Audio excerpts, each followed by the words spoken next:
last time we learned how to move forward, but the code is kind of useless without using all of this. I mean, you might be able to use some stuff, but the sensors are very important. There's a couple of sensors we're going to be getting into today, but I wanted to start with the color sensor.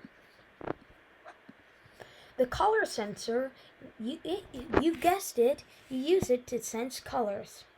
So get the A is color red block, get it out.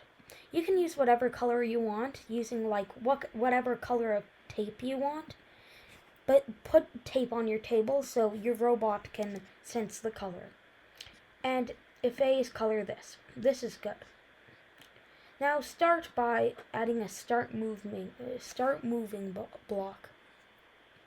This will start the robot moving, as we learned in the last tutorial. Then add a forever block. A forever block, you might have used it in Scratch. Repeat something, you guessed it, forever, in a forever loop. And then an if block. If blocks can sense, if A is color red, then stop moving. So what this code is going to do, your robot is going to move until it sees the red line, and then just stop moving.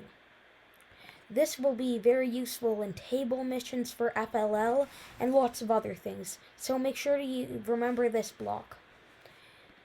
The next sensor we're going to use is the ultrasonic sensor.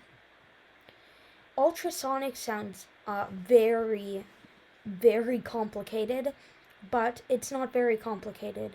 Basically, an ultrasonic senses distance.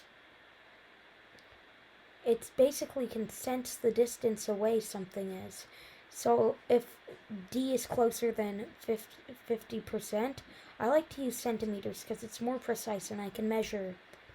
So if D is closer than, let's say, 40 centimeters, we'll stop moving. Like if it senses something closer than 40 centimeters, then it's going to stop moving. So when you run this code, it's going to start moving. And then when it senses a wall 40 centimeters away, it's going to stop moving. In FLL, this is very, very useful because in the thing, you'll have to sense the sides of the table. So make sure to remember this block too. There's one more sensor that I'm going to get into today, and that is the touch sensor. The touch sensor is a useful sensor, you guessed it, when it touches things. So with the touch sensor, it's like a button basically, and if it's pressed or it gets shoved into something and pressed, then it will do something.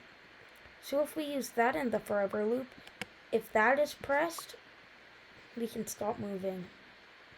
So it will move until the button is pressed, and then we'll stop moving. This can also be very useful in the table, but out of the three, this is the least useful. That's it for the tutorial today. Next time, I'm going to do a tutorial on how to use attachments and how to make them move. So make sure to stay tuned for that. Thanks so much for watching.